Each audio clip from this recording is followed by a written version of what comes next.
অনেকক্ষণ ঘোরাঘুরির পরে যখন প্রায় ক্লান্ত হয়ে পড়েছি, তখন বাগমা বাজারে দাঁড়িয়ে একটু ভুরি ভোজন করে নিলাম। কারণ খিদে পেটে তো আর পূর্ণিমার চাঁদ উপভোগ করা যায় না। শরীরকে সুস্থ রাখতে হলে আগে ভালো করে খেতে হবে। তো সবাই মিলে আমরা ওইখানে, অর্থাৎ বাগমা বাজারের যে হোটেল, একটা ভালো হোটেলে আমরা খেয়ে নিলাম। আমাদের কাছে অবশ্যই ভালো, কারণ আমাদের সাধ্যটা যতটুকু আছে ততটুকুই। তো সবাই মিলে খাচ্ছি, যার যেটা ভালো লাগে সেটা দিয়ে খাচ্ছে। কেউ মাছ দিয়ে খাচ্ছে, কেউ মাংস দিয়ে খাচ্ছে, কেউ ভাজি দিয়ে খাচ্ছে, যার যেমনটা ভালো লাগে। আর আমারও প্রচণ্ড খিদে পেয়েছিল, সেই জন্য পেট ভরে খেয়ে নিলাম আর কি। খাওয়া দাওয়া শেষ প্রায়, সবাই খেয়ে ফেললো। এখন আসলে আমরা যাব হলো কোথায় বলুন তো? আমরা প্রথমে গিয়েছিলাম উদয়পুর, তো সেই ভিডিওটা তো বানালাম এবং সবার সঙ্গে শেয়ার করলাম।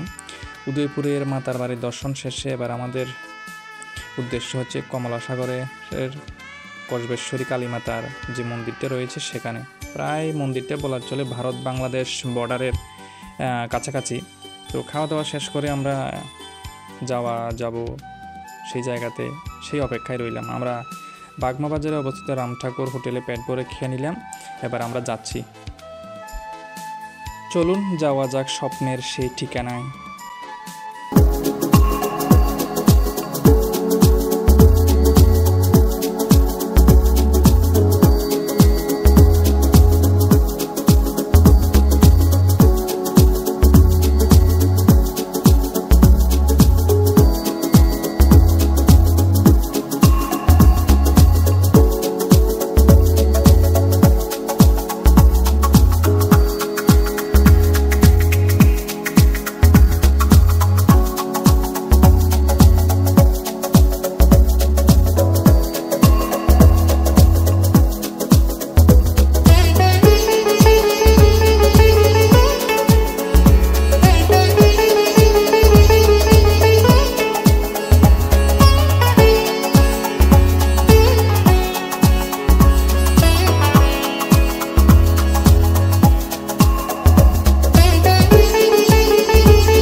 ত্রিপুরার প্রাচীন ও ঐতিহাসিক মন্দিরগুলোর মধ্যে অন্যতম এক তীর্থস্থান কসবেশ্বরী কালী মন্দির।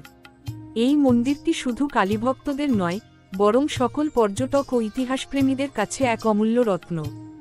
মন্দিরটি অবস্থিত এক মনোরম পরিবেশে, যেখানে একদিকে দেবীর অলৌকিক উপস্থিতি আর অন্যদিকে প্রকৃতির নির্জন নৈশব্দ। প্রাচীন শৈলীর নির্মাণ, লাল ইটের গঠন ও সাদা অলঙ্করণে গাঁথা মন্দিরটি যেন আমাদের নিয়ে যায় শতবর্ষ পুরনো এক ধার্মিক যাত্রায়। কসবেশ্বরী মা এখানে প্রতিষ্ঠিত আছেন এক শক্তিশালী রূপে, তার মুখমণ্ডল দীপ্তিমান, আর চোখে যেন মহাশক্তির ছাপ। দেবীর আশীর্বাদ পেতে প্রতিদিন বহু ভক্ত আসেন দূরদূরান্ত থেকে। বিশেষ করে পূর্ণিমা, অমাবস্যা বা নবরাত্রির সময় এখানে হাজার হাজার ভক্তের সমাগম হয়। মন্দিরের ঠিক সামনেই রয়েছে একটি বিশাল জলাশয়, যা এখানকার সৌন্দর্যকে বহুগুণে বাড়িয়ে দিয়েছে। এই জলাশয় শুধু প্রাকৃতিক নয়, ধর্মীয়ভাবেও তা গুরুত্বপূর্ণ। অনেকে এখানে স্নান করে তারপর মন্দিরে পুজো দেন, যা একটি পবিত্র রীতির অংশ। জলাশয়ের জলে প্রতিফলিত হয় কসবেশ্বরী মায়ের মন্দির, যেন আকাশ থেকে নেমে এসেছে স্বর্গীয় এক দৃশ্য। শান্ত পরিবেশে বসে থাকা, পাখির ডাক শোনা, কিংবা জলের ওপর বয়ে চলা বাতাসের স্পর্শ, সবকিছু মিলিয়ে এই স্থান এক অভিজ্ঞতা যা মনে থাকবে দীর্ঘদিন। এই মন্দির শুধু পূজস্থল নয়, এটি আমাদের সংস্কৃতি, ইতিহাস আর আধ্যাত্মিকতার এক মিলনক্ষেত্র। আপনি যদি ত্রিপুরায় আসেন তাহলে অন্তত একবার কসবেশ্বরী কালী মন্দিরে আসুন, মায়ের দর্শন করুন আর প্রকৃতির কোলে খানিকটা সময় কাটান। আপনি ফিরে যাবেন এক নতুন শান্তি ও শক্তি নিয়ে।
মন্দির দর্শন করার পরে এবার হচ্ছে আমাদের প্রথম কাজ বাড়ি ফেরা।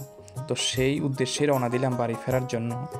যেদিন গিয়েছিলাম সেদিন প্রচণ্ড পরিমাণে তাপদাহ ছিল, অর্থাৎ প্রচুর গরম পড়েছে। পথে ধরলো বৃষ্টি, বৃষ্টিতে রাস্তা একদম ভিজে প্রায় চৌচির হয়ে গেল। গরম বৃষ্টি সব কিছু মিলিয়ে তবুও মনে হচ্ছে যে আরেকটু যদি বৃষ্টি আসতো। যদিও বৃষ্টি তেমন একটা হয়নি। পথে আসার সময় দেখলাম একটা ফলের দোকান, সেখানে সঙ্গে সঙ্গে জুস বানিয়ে দেওয়া হচ্ছে কাস্টমারদের। তো খানিকের জন্য দাঁড়িয়ে অনেকে খাচ্ছে জুস। তো আমরাও কি করলাম, সেখানে দাঁড়িয়ে গেলাম, দাঁড়িয়ে জিজ্ঞেস করলাম কোন ফলের জুসের দাম কত। সেই মতো সবাই মিলে জুস খেলাম, আনন্দ করলাম এবং সবাই মিলে বাড়ি ফিরে চলে গেলাম।